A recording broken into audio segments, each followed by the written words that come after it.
Welcome in to Varsity Vibe, brought to you by First Security Bank. I'm your host, Alyssa Orange, and as always, it's great to be with you to share another conversation. The high school, state baseball, and softball championships are in the books, and once again, Taylor in the 1A classification, winning the state championship in baseball and in softball. For softball, it's their 9th straight championship, and what a way to end it as they're about to move to the 2A. I was able to catch up with head coach Courtney McHenry about just the success that Taylor continues to see, how this is a program that has the expectations and the foundation to continue that success and that growth in the sport of softball. And it was a pleasure to spend some time with her. So I hope you enjoy our conversation with Taylor softball head coach Courtney McHenry. It's been about a week or so since you guys won the state championship again. Does this one feel any different than all the other ones that you've been a part of? And I know you took over the team in 2021, but have been a part of it for a long time. So, where does this one kind of, fall with all the other ones? Every year is such a different year. We've talked about a little, it's interesting having 9 in a row. It's hard every year. Nobody wants to be the year to end that. It's going to happen at some point. Yeah.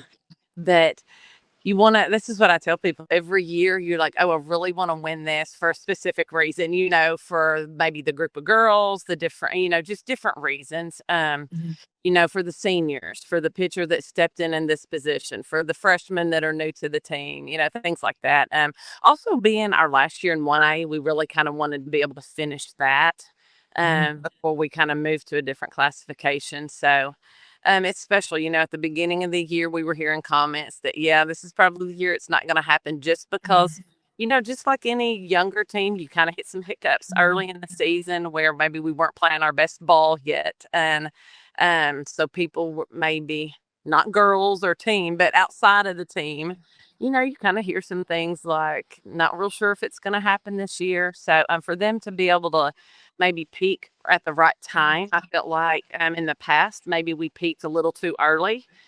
This time we were like, are we ever going to get to that point? And I think we finally peaked at the right time. And so it was special to be able to finish. Yeah. It's crazy to hear that there are doubters. There are, yeah. There always is, yeah. Now, there's some that are super confident that think we're just going to show up, ask about dates and things like that before we get through the season. And then there's some that just maybe see, like I said, some of the hiccups you face, like every other team, early on, just try to figure some things out. Yes.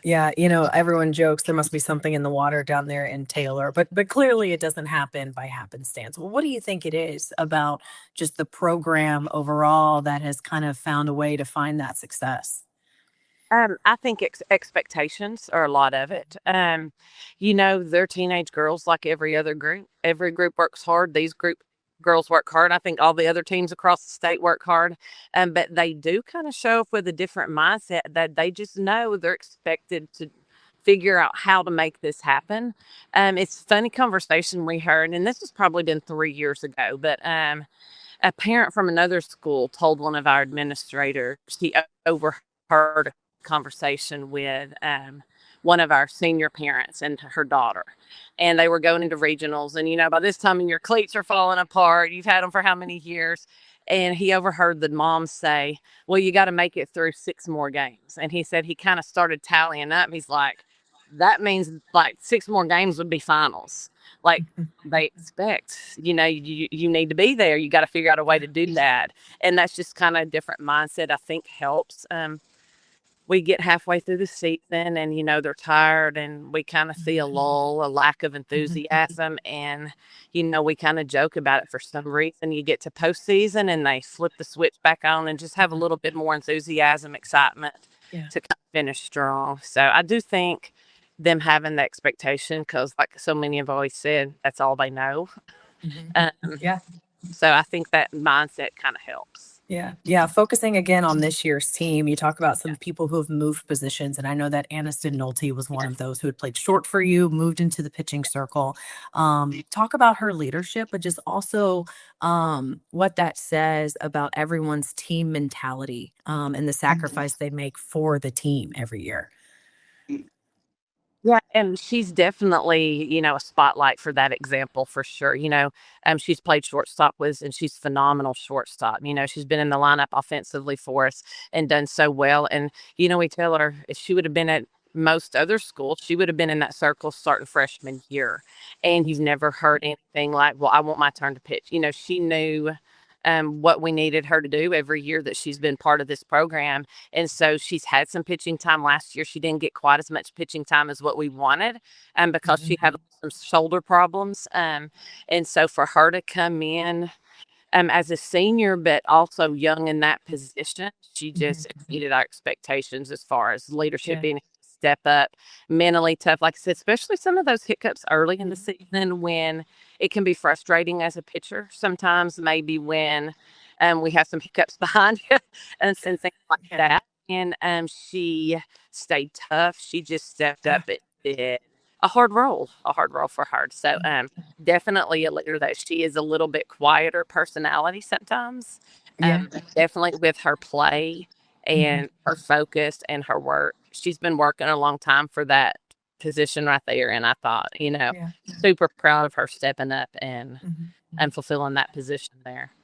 Yeah, I've had the pleasure of calling your state championship games the last 2 years.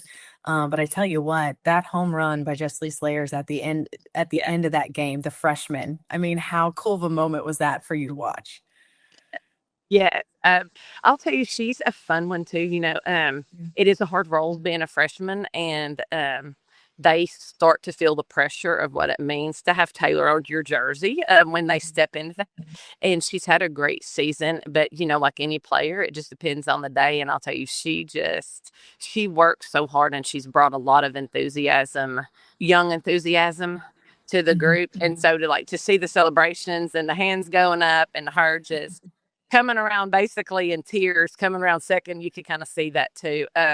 It's fun to see that excitement and to see her who knows to be that big moment. And like I said, she's a hard worker. This is, what she's worked, like all of them, she's worked hard for that moment. So it was exciting. Yeah. Amazing poise by a freshman. I got to tell you, it was cool. And what's it like, having Callie there and being a coach's daughter? I was a coach's daughter too. And so sometimes you have good days and bad days, right? Yes. Or if you ask her that question, there's a lot of perks to being in those moments with your kids. It is special because all those girls become yours, but it is also hard, that than being the coach's daughter. Her, it part of life is you kind of got to do something a little extra to get a position if you're the coach's kid. So people don't question it, so it's fun. I think I was worried about that, but seeing her step in this year and last year with a little bit more joy than I thought she was going to, because I thought the pressure would be a little bit harder on her, but she seems to enjoy the moments. Like I said, you're going to have your good games and your bad games, but I've been real proud of her and seeing how she's grown through that. Yeah. I also think it's kind of fun from your perspective. I'd love to hear what you have to say about the fact that the baseball team's kind of on that same track that you guys are. And that just, again, the bat and ball sports and Taylor have success, and just kind of how fun is it for the baseball team and the softball team to kind of have that same level of success and trajectory every season? It is a lot of fun, depending on schedule, the four of the last 5 years, it's worked out where we get to watch a lot of each other playing, especially in finals. We may not get to watch the full game, but like I know a few years we would get to go watch even 30 minutes of the baseball game before we go warm up. And as the coach, I'm always like, we need to focus on our game, getting ready on that finals day. But we're like, it's risky, but there's such connection between the baseball and softball players. They've grown up together. They root for each other. So it's fun when they're both successful. I think that encourages both groups. I think it goes both ways. When you see them having success and some excitement, it kind of brings that enthusiasm over to our game too. Yeah. Well, I'm not going to say that softball was more important, but we did break into the baseball broadcast to start your game on time on television. I know weather kind of messes up on that. But I think both programs support each other so much. It's fun to see all the athletes, coaches, parents cheering for each other. Yeah. Yeah. Yeah. Softball's been such a long part of your life for so long, as a player and now as a coach. What's it meant to you and how have you seen the game grow so much since you were playing? Definitely, because I'll tell you, most of my younger years were still slow pitch. I guess Mhm. that ages me a little bit. My senior year of high school was fast pitch. Mhm. 1 year of college, I played fast pitch, so that definitely has shown. Woo, sorry, we got to get some in. A lot of it growing a little bit. I think you see a lot more hitting, especially you Mhm. used to see a really strong pitcher was kind of dime a dozen when it was first starting. I do see pitching across the board, all classifications, I think are getting better.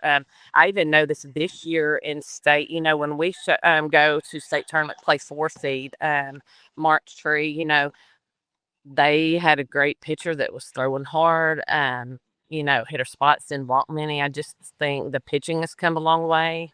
And in return, now that people are seeing more good pitching, you're seeing more hitting. So, I mean, is that the same you've seen? Yeah. Yeah, Yeah. absolutely. You're And seeing and, a and lot to more runs to your scored. point, yeah, to your point, I played slow pitch up until about middle school. Yeah. And high school had shifted, but travel ball hadn't shifted. And so yeah, we kind of were in that hole of flux of it Yeah. kind of just depended on what league you were playing in, whether or not you were on the fast pitch or slow pitch track. So it's kind of been fun to see both sides of that. Yeah. Hmm. Yeah. Yeah. Yeah. I could go on a soapbox honestly and talk about how I think slow pitch teaches defense, but Yes, I agree. I agree. Because yeah. especially with some of those really strong pitchers, Yeah. sometimes your defense doesn't have to do a whole lot. Yeah. Yeah. They Yeah. just got For there. sure. For sure. Or if you're younger and there's a bunch of walks, but the game has been fun to watch grow, and I'm sure as a coach, it's been fun to watch grow. Why did you want to get into coaching to begin with? I love the sports, and it's kind of funny story because I went to college to coach, and got engaged, realized, hey, being mom and coach sometimes is a little different. So I ended up not starting into coaching. I was a mom for several years. I didn't start coaching until my girls were a little bit older. Um, but I grew up. I mean, it's all I did. I mean, I played something year round, and mainly it was softball, but I played volleyball, basketball, and softball with it, but softball was the largest Mhm. chunk of my time. So, I think being around that, loving the game, but also the time I had at Taylor before I started coaching, just being around these girls, I do it for them. It's just fun to be with them. You spend so much time with them. It has its ups and downs. It's hard, parts of coaching, just like, so many people know. You hear all the good and the bad, but I also see this as my ministry at the same time. We're very deliberate about Team Devos praying together. It's fun to get to have when girls come and want to pray with you and they share with each other. Through volleyball and basketball, doing that, we've had players, make decisions to accept Christ and celebrating that with each other. So I see that as my main priority there in Mhm. softball. And like I said, do volleyball also. That's just the ways to get to spend some time with these girls at Yeah. the same time. So, Right. Right. And so it feels like when the job opened in 2021 and that opportunity was there, was it a no-brainer for you? um, it was. It was no brainer because I love the sport and the girls. Like I said, I'd already started coaching volleyball at that time, and I knew, Mhm. hey, I love being around these players. It took me a little bit of time to commit to it, just for the fact, like my family member said, why would you step into that? Because they have one, Right. at that point, they had already started winning some state championships. So we're like, why do you want to step into the pressure of that? And that's why I said, because, hey, it's a chance to spend time Mhm. with these girls, Mhm. and the rest will fall into place. So it Right. is, yeah, Yeah. Yeah. You mentioned volleyball too. So many also crossovers and called yeah, that game into Hot Springs also. So, yeah, yeah.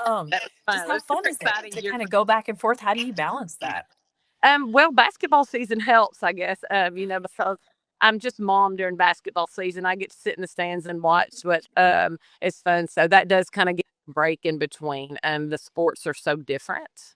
I Mhm. think it's a good change of pace. And a lot of it is the same group of girls. You know, a few pick or choose different sports, but right now I've got about a month, then we'll start volleyball. But that's all I need. I kind of get bored easily, so we'll have some downtime and then we'll get that rolling. But Yeah. it is fun to see them compete in all the sports. Yeah, absolutely. How over the years, to avoid getting complacent or to, uninspired, or what is it that you really look as yourself as you grow as a coach every year and entering into next year? Is there anything you do to say, hey, here's a brand new year. What can we do to continue to get better?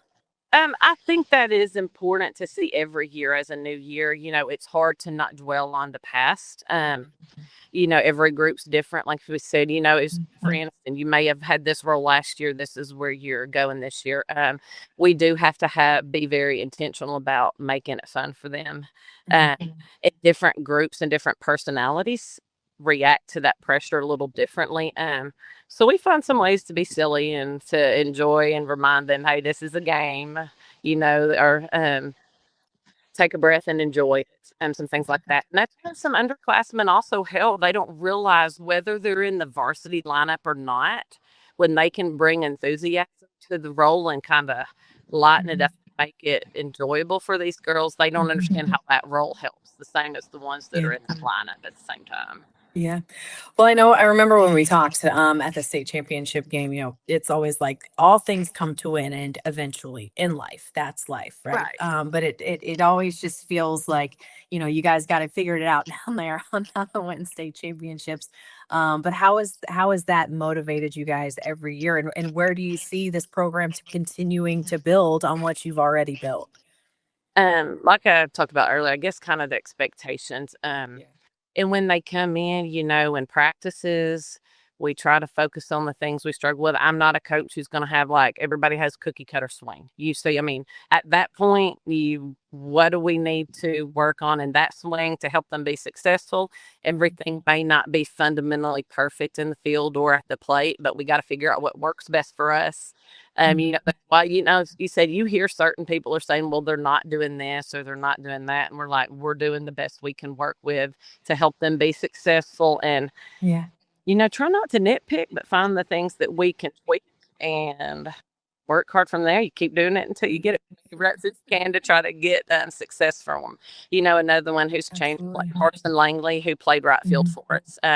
This was her first year in the lineup. She's been in the dugout 9th and 10th grade and worked so hard every year. It's an example of, hey, positions aren't given to you when you step onto the roster. And she's had the best attitude to grow every season. And now this year she has time to shine. And the fun part, she's never been an outfielder before. She's always been an infielder. We needed some speed or somebody in the outfield, and she embraced that and said, if I want in the lineup, I'm going to figure out how to make this work. So I do think just trying to figure out the best fit for everybody or the best fit for the team and being willing to make a change when you're not comfortable. And I think she rocked that position at the same time. So it's fun to see them say, hey, well, I've never done this before, but if I can help the team this way, this is where I'll work. And just put girls like her and so many of them putting time outside of practice to say, I struggled in practice on this today. And so to have parents that are willing to come spend some extra time with them to figure that out, it just somehow makes it work for everybody there.